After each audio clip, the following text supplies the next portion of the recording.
Bonjour YouTube, aujourd'hui avec le petit C++, nous allons parler d'un mot-clé du langage qui parfois fait peur aux gens et fait souvent débat.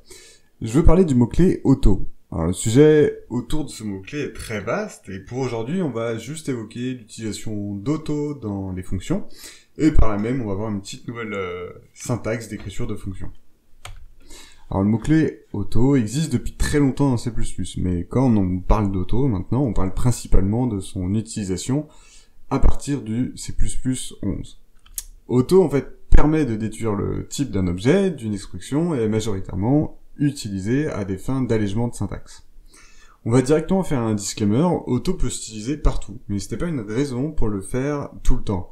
Utilisez-le quand cela est vraiment nécessaire, quand ça ne nuit pas à la lisibilité du code, et même quand auto va pouvoir améliorer votre lisibilité du code. Alors on va partir d'une déclaration de fonction classique. Maintenant, une autre manière d'écrire cette fonction serait la suivante. Ici, le type de retour est précisé après en fait le nom de la fonction.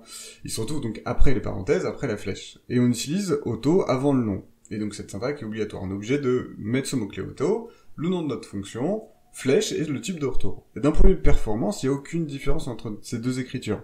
Et les deux sont tout à fait valides.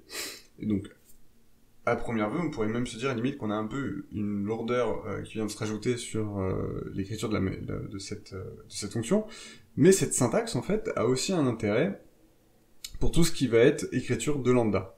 En fait, quand vous allez écrire une lambda, si vous voulez préciser le type de retour de votre lambda, c'est de cette manière-là qu'il va falloir utiliser.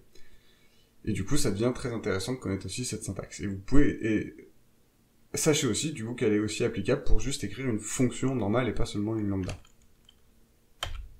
Alors, depuis le C++ 14, une fonction peut retourner auto. Alors, ça ne veut pas dire qu'on peut retourner n'importe quoi, bien entendu. Ici, la première valeur de retour rencontrée par le programme est un booléen.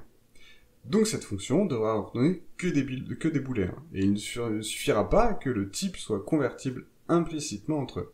Par exemple, on pourrait se dire, un booléen peut être initialisé avec la valeur 42, il n'y a aucun souci, ça compile.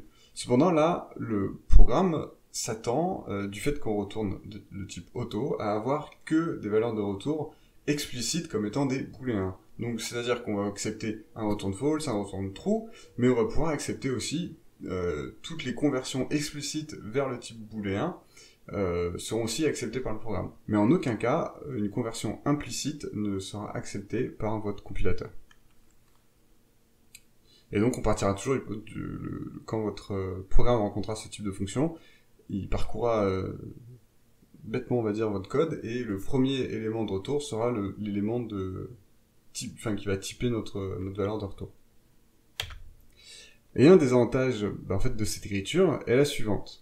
Malgré que S interne soit une structure visible qu'à l'intérieur de notre fonction, il sera possible, grâce à auto, de retourner un type S interne et d'avoir accès à ces méthodes. Et ça en devient ultra fort. Parce que là, on a vraiment quelque chose d'ultra anonymisé, entre guillemets. S interne, ici, c'est vraiment une structure qui sert que à notre fonction. Mais pour autant, on va pouvoir utiliser cette structure, renvoyer les éléments de cette structure, et être utilisé depuis l'extérieur. Du coup, c'est là aussi où on peut repenser notre code. Si des fois on avait besoin d'une structure et qu'on se disait, mince, c'était utile que dans une fonction, mais j'ai pas le choix, je suis obligé de la sortir, la foutre ailleurs, et pour que toutes les personnes qui en ont accès puissent aussi y avoir accès. Mais maintenant, on peut se dire que, en fait, c'est pas grave. On peut mettre, si j'ai besoin d'une structure et qu'elle a de sens que dans une fonction, je peux très bien mettre cette structure dans ma méthode et renvoyer cette structure par l'intermédiaire de auto. Voilà, on voit très bien qu'avec auto, on peut faire beaucoup de choses. Mais avec cette vidéo, je voulais surtout vous montrer les choses les plus méconnues de ce mot-clé. Et ce qu'il peut apporter en termes de fonctionnalité, au-delà d'une simplification syntaxique. On avait déjà parlé de auto sur tout ce qui était variadic template, donc je vous renvoie vers cette vidéo pour un peu compléter ce sujet, qui reste très vaste et il y en a encore beaucoup de choses à dire dessus. En tout cas, si ce contenu vous a plu, qu'il vous a été utile, n'hésitez pas à le partager, à vous abonner, et je vous dis à lundi prochain 13h45 pour une nouvelle vidéo.